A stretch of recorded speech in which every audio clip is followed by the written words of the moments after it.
أهلا بيكم في كلام جديد ليوم خاص جدا من أيام الأهلي. اليوم 13 نوفمبر 2011، وده معناه 13,317 يوم عاشهم النادي الأهلي مع إفريقيا وكرة القدم في إفريقيا. 13,317 يوم لغاية النهاردة. بدأوا يوم 29 مايو 1976 حينما شارك النادي الأهلي للمرة الأولى في تاريخه في بطولات إفريقيا، وكانت أمام مولودية الجزائر في الجزائر، وخسرها النادي الأهلي 0-3 أهداف. وفي القاهرة في مباراة العودة فاز الأهلي بهدف واحد أحرزه كابتن محمود الخطيب، وخرج الأهلي من البطولة، ولكن دخل محمود الخطيب تاريخ النادي الأهلي إفريقيا باعتباره صاحب أول هدف إفريقي للنادي الأهلي. المشوار اللي استمر 13,317 يوم أسفر عن 22 مشاركة في دوري أبطال إفريقيا فاز فيهم الأهلي بالبطولة 6 مرات، وأسفر أيضا عن 6 مشاركات في بطولة إفريقيا لأبطال الكؤوس اللي هي أصبحت البطولة الكونفدرالية الإفريقية. 6 مشاركات فاز فيهم الأهلي 4 مرات بكأس البطولة. وأسفر المشوار أيضا عن 5 مشاركات لكأس السوبر الإفريقي فاز فيهم الأهلي باللقب والبطولة 4 مرات.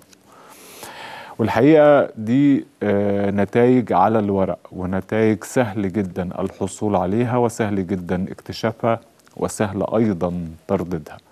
ما هو أصعب أو أهم أو أجمل من ذلك هو مكسبين حقيقيين جاء بهما الأهلي من مشاركاته الإفريقية ومن رحلة 13,317 يوم. المكسب الأول هو فوز النادي الأهلي بلقب نادي القرن في إفريقيا، وهو اللقب الأسمى للنادي الأهلي في مشواره منذ تأسيسه 1907 ومنذ أن بدأ الأهلي يلعب كرة القدم عام 1911. أما المكسب الثاني فهو المكسب الحالي للنادي الأهلي. الأهلي هيلعب يوم السبت مباراة نهائي دوري الأبطال الإفريقي أمام الترجي التونسي في رادس في تونس. الأهلي قبل هذه المباراة وقبل هذا المشوار الأخير في دوري الأبطال الإفريقي تعرض لمحن عديدة جدا، وتعرض لأزمات وخاض مواجهات صعبة جدا، سواء مواجهات كروية أو سياسية أو اجتماعية أو إعلامية أو جماهيرية أيضا. ولكن النادي الأهلي بعدما نجح في اجتياز كل العقبات وكل المصاعب وكل الآلام، واستطاع أن يصل في ظروف بالغة التعقيد إلى نهائي إفريقيا، فجأة تحول الجميع والتف كل أبناء الأهلي حول الأهلي وتحت لافتة النادي الأهلي ومع شعار النادي الأهلي. فجأة تجاوز الجميع خلافاتهم، وتجاوز الجميع كل حساسيات الماضي وكل مشكلاته، وعاد أبناء الأهلي جميعا يد واحدة وراء فريقهم. الجمهور عاد، هو لم يغب ولكنه كان مرتبكا وكان مشوشا. عاد الجمهور إلى النادي الأهلي، وعاد لاعبو النادي الأهلي إلى جمهورهم، وعاد ألتراس الأهلي إلى الأهلي، وعادت إدارة الأهلي إلى الأهلي. فجأة تجاوز الجميع كل شيء، وأصبح هناك هدف واحد، ليس هو الفوز بالبطولة الإفريقية، وإنما هو تأكيد هذا المعنى الأهم والأجمل، وهو أن النادي الأهلي لا يعرف أي انقسامات ولا يعرف أي خلافات داخلية أو عائلية. الأهلي في لحظات الصعبة وفي اللحظات المهمة لا ينسى أنه فريق واحد وكيان واحد جميل منذ أن تأسس 1907 ليكون ناديا لكل المصريين، وهكذا عاد الأهلي عام 2012 ليوحد كل المصريين ويعدهم بالفرحة وبالآمال وبالأحلام أيضا. عايز أقف أمام هذا المكسب الحقيقي للنادي الأهلي من هذه البطولة الإفريقية. كابتن طاهر أبو زيد عاد ليقف مع الأهلي ومع فريق الأهلي ويتمنى كل الأمنيات الطيبة للنادي الأهلي. وكابتن حسام حسن المدير الفني الكبير والذي ابتعد عن الأهلي لفترات طويلة جدا عاد ليقول أن الأهلي يملك لاعبين على أعلى مستوى فنيا ومهاريا، وبخبراتهم يستطيعون تقديم مستوى متميز ويفوزون باللقب. تشعر أن حسام حسن لا يتحدث بحسابات فنية وإنما يتحدث كأحد أبناء النادي الأهلي. وبالإضافة إلى هؤلاء كل الإداريين وكل من ساهموا في إدارة النادي الأهلي، ولا أريد أن أذكر أسماء حتى لا أنسى أحدا، لأن المشهد كان رائعا وكان ويبقى ولا يزال رائعا ويستحق فعلا كل تقدير واحترام. أما مستر مانويل جوزيه المدير الفني الشهير، المدير الفني صاحب أكبر إنجازات للأهلي على الساحة الإفريقية، فقد قرر تقديم نصائحه للاعبي الأهلي قبل مواجهة الترجي. وقال مانويل جوزيه للاعبي الأهلي: أحذركم من التحكيم الإفريقي، فأخطائه فادحة، وكثيرا ما دفع الأهلي الثمن غاليا لكل هذه الأخطاء غير المبررة. وقال مانويل جوزيه أيضا: يجب أن ينتبه اللاعبين إلى فنون لاعبي الترجي التونسي في إضاعة الوقت وقتل المباراة. وقال مانويل جوزيه أن لاعبي الأهلي عليهم أن يصدقوا تماما أنهم فعلوها من قبل، وأنهم فازوا على الصفاقسي التونسي أيضا في اللحظة الأخيرة قبل صفارة النهاية، وأنه في كرة القدم ليس هناك مستحيل وليست هناك أحلام ممنوعة من التحقيق. مانويل جوزيه قال: عايز أقول للاعبي الأهلي أنهم على أبواب إنجاز تاريخي سيحسب لهم في التاريخ، سواء تاريخ كرة القدم في مصر أو العالم كله، لأنهم إن فازوا على الترجي وتأهلوا لبطولة أندية العالم فسيكونون أول نادي في التاريخ وفي الدنيا بأسرها يتأهلون لهذه البطولة للمرة الرابعة، إنجاز لم ينجح أي نادي آخر سواء في أوروبا أو أمريكا اللاتينية في تحقيقه. عايز أقول بمناسبة مانويل جوزيه أنه تاريخ الأهلي في إفريقيا حققه لاعبون كثيرون ومدربون كثيرون، ولكن يبقى مانويل جوزيه هو صاحب الإنجاز الأكبر منذ أن بدأ مشواره مع النادي الأهلي إفريقيا عام 2001.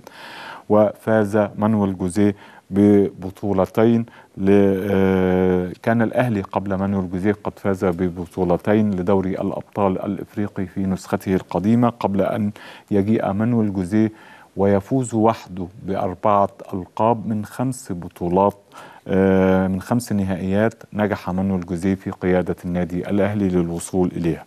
بمناسبة المدربين، في 16 مدرب للأهلي في بطولات إفريقيا، 9 مدربين أجانب و7 مدربين مصريين. أبدأ بالأجانب. أولهم كان الساحر المجري هيديكوتي الذي قاد الأهلي وحقق معه انتصارات هائلة محليا ولكنه فشل إفريقيا. قاد هيديكوتي الأهلي في بطولتين عام 76 و77 ولكنه لم ينجح في تحقيق أي إنجاز حقيقي للأهلي على الساحة الإفريقية. كالوتشاي جه بعد هيديكوتي ولكنه اضطر للانسحاب مع النادي الأهلي بسبب اغتيال أنور السادات. دون ريفي الإنجليزي وصل مع الأهلي لدور النهائي عام 84 ولكنه لم يكمل المشوار مع الأهلي وجاء السايس بديلا له. جيب باتلر الإنجليزي أيضا لم يستمر وخلفه أنور سلامة. مايكل إيفرت الإنجليزي فشل وجاء بعده فتحي مبروك. فايتسا المدرب الكبير والمهم جدا في تاريخ النادي الأهلي وفي مدرسة الأهلي الفنية، إلا أن فايتسا لم ينجح في تحقيق بطولة إفريقية مع النادي الأهلي. مايكل إيفرت لم يفز بالبطولة. ألان هاريس كان أول مدرب أجنبي يفوز ببطولة إفريقية للنادي الأهلي، وكانت بطولة أفريقيا للأندية أبطال الكأس عام 93. راينارد سوبل الألماني لم ينجح في الفوز ببطولة إفريقية مع النادي الأهلي. وأخيرا جاء زمن الأسطورة والمدرب القدير والشهير مانويل جوزيه. المدربون المصريون أولهم كان محمود الجوهري، عاشق الكرة المصرية وجنرالها الكبير جدا، والذي فاز مع النادي الأهلي بأول بطولة إفريقية في تاريخ النادي الأهلي عام 1982، ثم عاد وفاز ببطولة أفريقيا للأندية أبطال الكأس عام 1985. ثم السايس وفاز مع الأهلي ببطولة الأندية أبطال الكأس عام 84. ثم الكابتن طه اسماعيل شيخ المدربين وشيخ المحللين عام 1986. ثم الكابتن أنور سلامة وفاز بالبطولة عام 1987. ويبقى اثنان من المدربين لم يفوزوا مع الأهلي بهذه البطولة الإفريقية، كابتن فتحي مبروك وكابتن أحمد ماهر. ويبقى المدرب الأخير كابتن حسام البدري، الذي نأمل في أن ينضم إلى قائمة مدربي النادي الأهلي المصريين الذين نجحوا في الفوز بالبطولة، وأن المدربين المصريين ثبت أنهم أكثر نجاحا مع الأهلي إفريقيا من المدربين الأجانب باستثناء مانويل جوزيه. على أي حال تعالوا نخرج إلى تقرير ونشوف فيه الأهلي النهاردة والتدريب اللي حصل فيه وبس ونرجع تاني.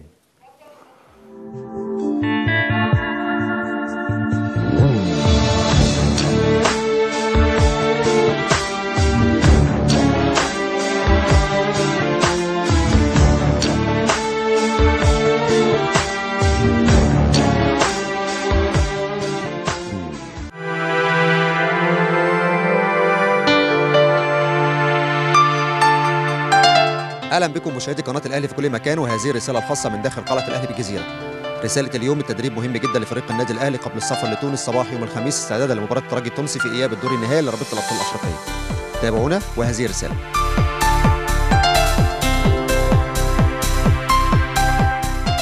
مع بداية العد التنازلي للمباراة المرتقبة بين الترجي والأهلي في إياب الدور النهائي لرابطة الأبطال الأفريقية، دخل الفريق مرحلة الاستعداد الجاد لهذه المواجهة التي ينتظرها عشاق الكرة المصرية. وأعلن الجهاز الفني حالة الطوارئ القصوى مع قرب موعد المباراة يوم السبت المقبل على ملعب رادس. حسام البدري المدير الفني أعد برنامج تدريبي للاعبين بعد التقسيمة القوية التي أجريت منتصف الأسبوع بين اللاعبين، وفضل عدم الدخول في معسكر مغلق كما أشيع في الأيام الماضية، حيث أدى الفريق تدريب مسائي اليوم على ملعب مختار التتش بالجزيرة. ركز فيه الجهاز الفني الحفاظ على معدلات اللياقة البدنية مع إجراء بعض الجمل الخططية قبل الاستقرار على التشكيل الأساسي للمباراة.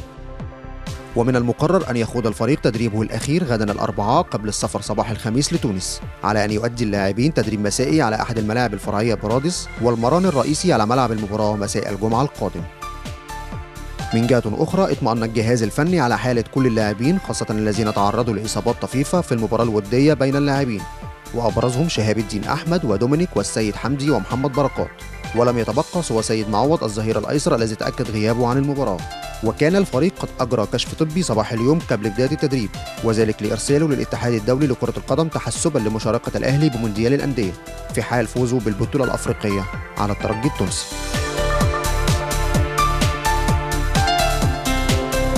إذا نصل لختام الرسالة اليومية من داخل قلعة الأهلي بالجزيرة، على أمل اللقاء في رسالة جديدة من رسائل الأهلي اليوم. من داخل النادي الأهلي، محمد سعيد للأهلي اليوم.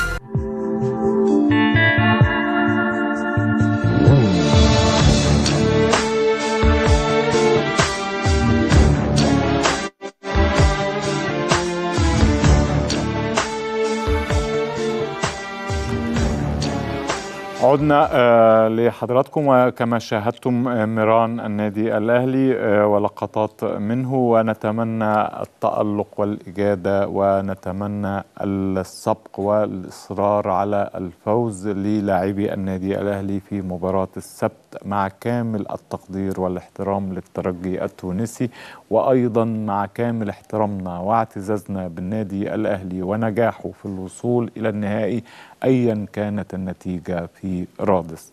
معايا على التليفون أحد نجوم الأهلي الكبار جدا محليا وعربيا وإفريقيا أيضا، كابتن مختار المدير الفني لنادي ظفار العماني، والذي أتحدث معه وهو في سلطنة عمان ليشاركنا اهتمامنا بالأهلي واحتفالنا بالوصول إلى النهائي الإفريقي. كابتن مختار، برحب بحضرتك على شاشة الأهلي. الله يرحب بيك يا دكتور، ربنا يبارك فيك. الله يكرمك كابتن مختار، وأنت أحد الوجوه الجميلة للنادي الأهلي التي يعتز بها كل جمهور النادي الأهلي. الله يبارك فيك يا دكتور، والحمد لله رب العالمين على أي حال. الحمد لله. يا ترى الأول قبل ما أسأل حضرتك عن الأهلي، أخبار النادي ظفار إيه وأخبار الكورة في سلطنة عمان؟ والله هو يعني الحمد لله جيت، بس كان الدوري متوقف لأن هم عندهم بكرة ماتش مع اليابان تصفيات كأس العالم. واحنا عندنا أول ماتش في الدوري إن شاء الله يوم السبت بإذن الله، يعني يوم 17 اللي هو يوم ماتش النادي الأهلي. يعني أنت عندك ماتش يوم ماتش النادي الأهلي؟ أيوه نعم. طب مش ممكن تعتذر عن الماتش دوت عشان تتفرج على ماتش الاهلي؟ لا، ما هو الحمد لله احنا عاملينه بدري شويه، نخلص ونيجي نلحق الاهلي ان شاء الله.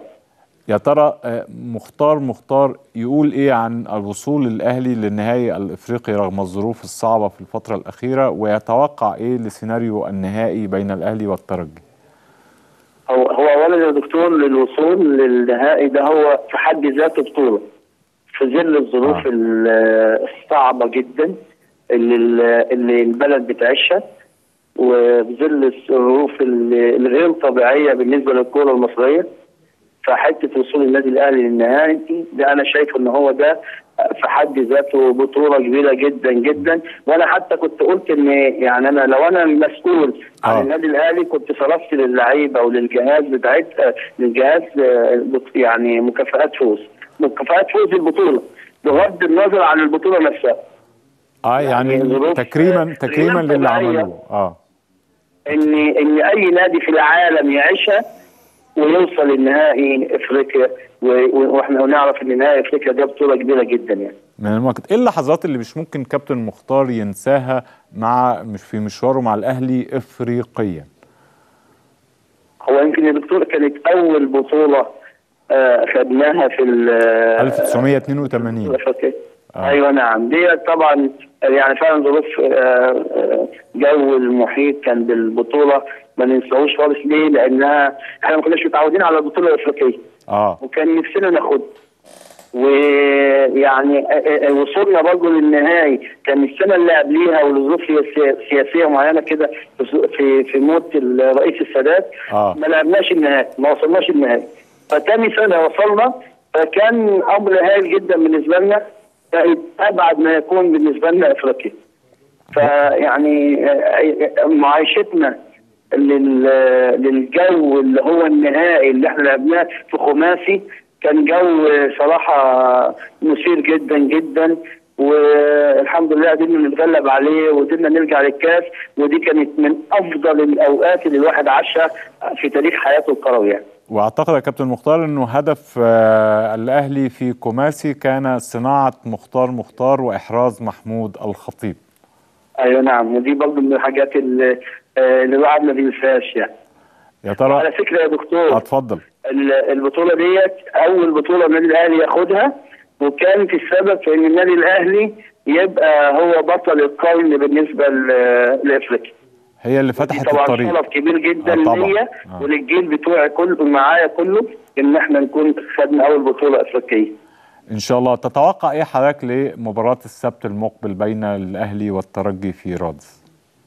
هو صراحه المباراه صعبه جدا.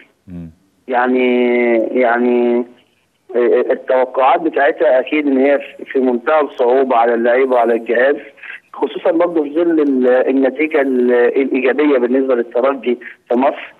لكن يعني بالرغم ان الواحد يعني مستصعب الامر، لكنه مش مستحيل، لان الكوره فيها كل حاجه، واحنا يعني برضه وقعنا في نفس الظروف ديت وفي نفس الموقف دوت، ورجعنا من تونس بالبطوله بالظبط. فلعل وعسى ربنا سبحانه وتعالى يكون رايد للنادي الاهلي ومجلس ادارته وجهازه الفني ولاعيبته، ويكون رايد ان شاء الله ان الهدف اللي الولاد بيلعبوا من اجل ان هم يهدوا البطوله دي للشهداء، ان دي تكون حاجه هايله جدا، ولعل ربنا سبحانه وتعالى يجعل فيها الخير ان هم يرجعوا بيها، وانها تحسن الظروف الصعبه اللي الكره المصريه بتمر بيها.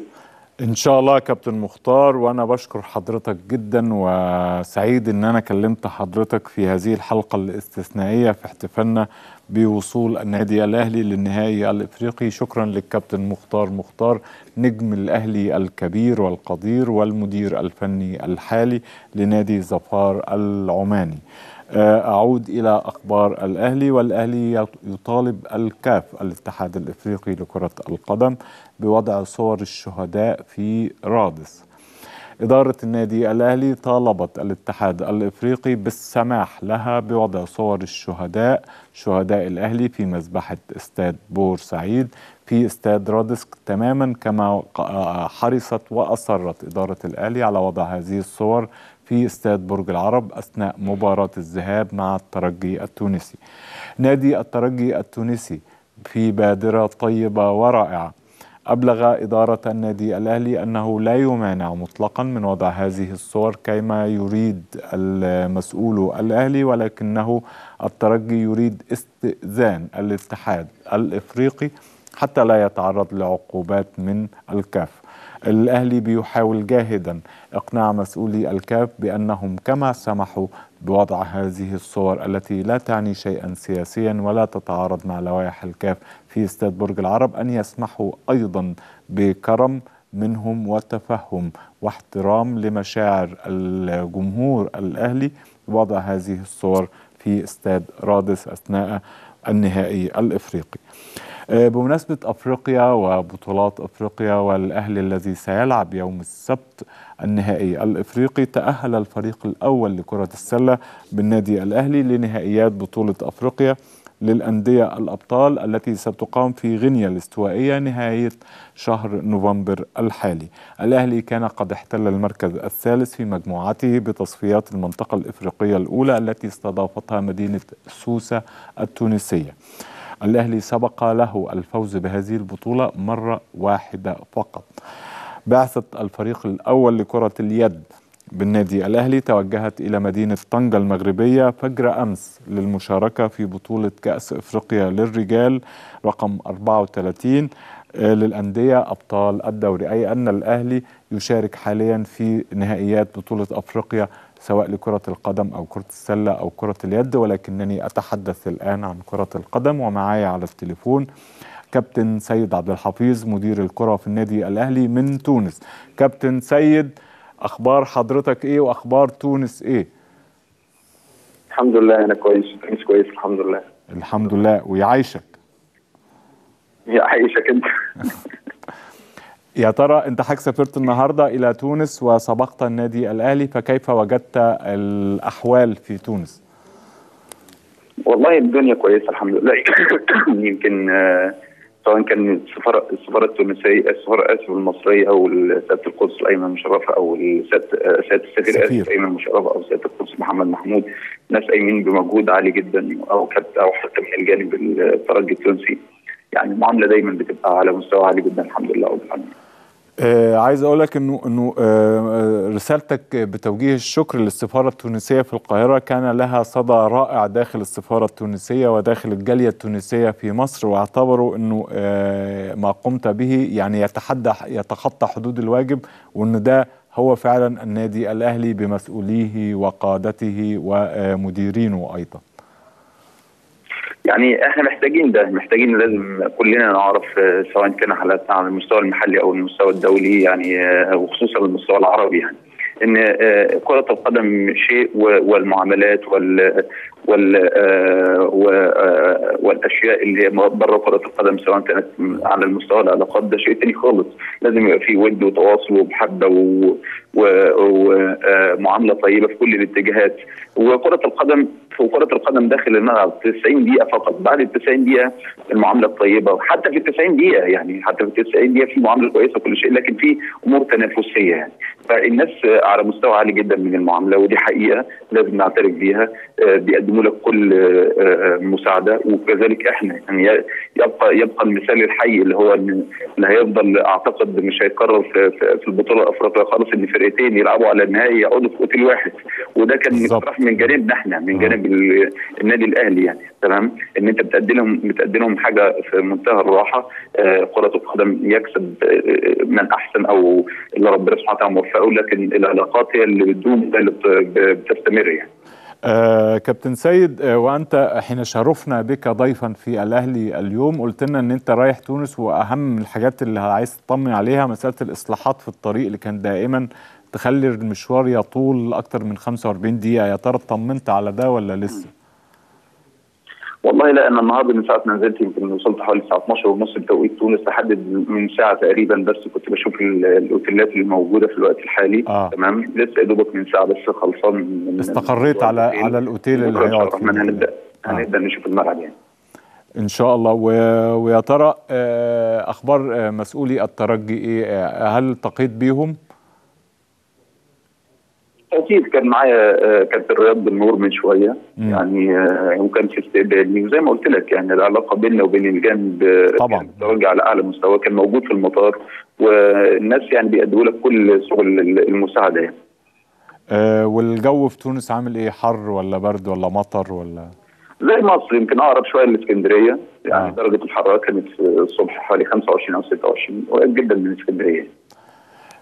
إن شاء الله. يا ترى الصحافة التونسية هي صحافة رائعة وحكيمة أيضا. أنت قريت جرايد تونس النهاردة ولا ما سنحش لك الوقت إنك تبص عليه؟ لا والله، يمكن على الطاير كده زي ما بنقول في مصر يعني. على الطاير يعني كده يعني. أنت جاي في حاجة يا رب نكون موفقين إن احنا نعملها وننفذها، لكن زي ما قلت يعني الكلام والتصريحات سواء كان من المسؤولين في مصر او المسؤولين في تونس على قدر كبير جدا من المسؤوليه، وزي ما قلت ده مهم جدا في كرة القدم، وخصوصا في الادوار المهمه والادوار النهائيه يعني. ده الرساله اللي احنا لازم نأديها، وخصوصا في الاوقات او في المرحله اللي احنا بنناقشها سواء كان في مصر او حتى في الدول العربيه ككل يعني. إن شاء الله كابتن سيد، ونتمنى لحضرتك كل التوفيق، وأنت يعني مدير رائع ومدير قدير أيضا، ويا رب تكلل كل الجهود بنجاح النادي الأهلي بمشيئة الله يوم السبت. يا رب. كل الشكر للكابتن سيد عبد الحفيظ مدير الكرة في النادي الأهلي الذي تحدث معي من تونس، والذي وصلها اليوم استعدادا لاستقبال النادي الأهلي يوم الخميس في إطار المشاركة في النهائي الإفريقي. كابتن حسام البدري ألقى محاضرة بالفيديو على لاعبي الأهلي قبل ميران اليوم، وكابتن حسام البدري تطرق أثناء هذه المحاضرة إلى الجوانب الفنية والنفسية، وطالب لاعبيه بالتحلي بالصبر والهدوء خلال المباراة واللعب على الفوز من أجل العودة بالكأس.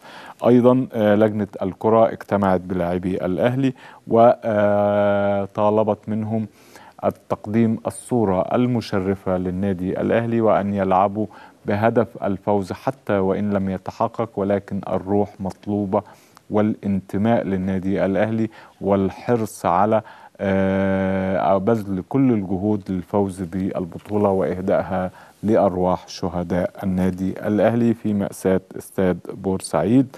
وطبيب النادي الأهلي الدكتور إيهاب علي أنهى ملف الطبي لكل لاعبي الأهلي وأرسله إلى اليابان استعدادا للمونديال أو بطولة العالم للأندية في حالة فوز الأهلي على الترجي يوم السبت وتأهل النادي الأهلي إلى هذا النهائي. وتلقت إدارة النادي الأهلي دعوة من إحدى شركات التسويق للمشاركة في ليبيا في دورة كروية اسمها تحمل اسم الدورة الأهلوية، وأنه هذه الدورة ستضم كل الأندية أو معظم الأندية أو أهم الأندية التي تحمل اسم النادي الأهلي في العالم العربي، وبالتأكيد يأتي على رأسها وفي مقدماتها النادي الأول الذي حمل هذا الاسم، والنادي الأكبر والأشهر والذي منه خرجت هذه الأندية الأخرى، النادي الأهلي في القاهرة. فاصل ونشوف في تقرير عن ماذا يقول الصحفيون زملائي عن مباراة الأهلي والترجي في رادس، ثم نستقبل بعد الفاصل الضيف والأستاذ الكبير والقدير وأحد أهم وأشهر الصحفيين الرياضيين في تاريخ مصر، الكابتن عصام عبد المنعم، الكاتب بالأهرام ورئيس تحرير مجلة الأهرام الرياضي السابق ورئيس رابطة النقاد الرياضيين السابق، ولكن بعد الفاصل.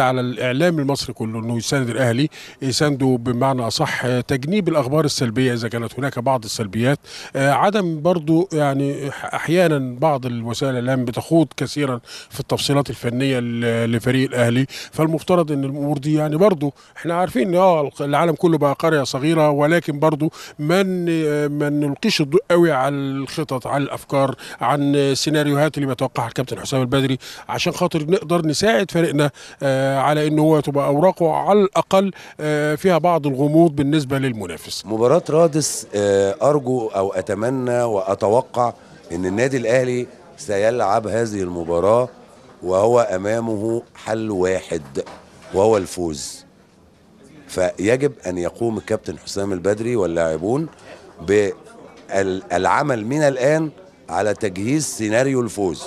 لم يعد امامنا فرصه او 2 أو 3 خلصت. انا بطالب اللعيبه ان هم ينسوا تماما مباراه الذهاب في برج العرب وينسوا نتيجتها تماما، ويعتبروا ان الدور النهائي السنه دي لدوري ابطال افريقيا من مباراه واحده وهي او فاصله، هي مباراه رادس باذن الله.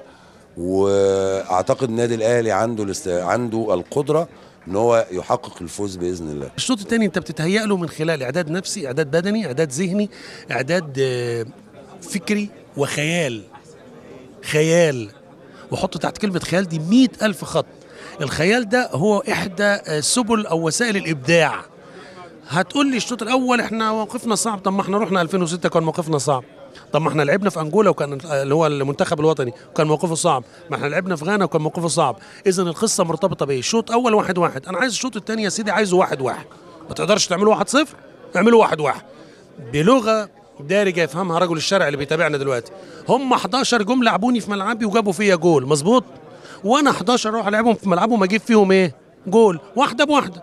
نخش بعد كده ده اقدار، وانا قابل بما يكتبه القدر. رغم كل اللي احنا فيه، ورغم ان احنا بننقد انفسنا وبنقول ان كان في اخطاء وانه كان لازم ان احنا نخرج فايزين، لكن بصفه عامه الاداء الى حد كبير كان اداء جيد. وانا بعتقد انه فريق النادي الاهلي في هذه الظروف الصعبه قادر على ان هو يعتبر مباراه العوده في استاد رادس هي مباراه لا فصال فيها الا الفوز، ويلعب على الفوز، ومش بعيد ومش كتير على نجوم النادي الاهلي وعلى جهازهم الفني ان هم يحققوا الفوز ويحققوا الفوز في تونس. موضوع انك تكسب بره شيء من المستحيلات، ده خلاص اتلغى من عرف كرة القدم. ربما تكون الاجواء اكثر مناسبة نفسيا وفنيا للنادي الاهلي في تونس افضل من القاهرة، وان شاء الله باذن الله تعالى مع التحدي ومع الاصرار، وان شاء الله باذن الله تعالى طبعا هيكون ان شاء الله باذن الله في شيء من التركيز، هيقدر ان شاء الله باذن الله النادي الاهلي يعود لنا بالكاس.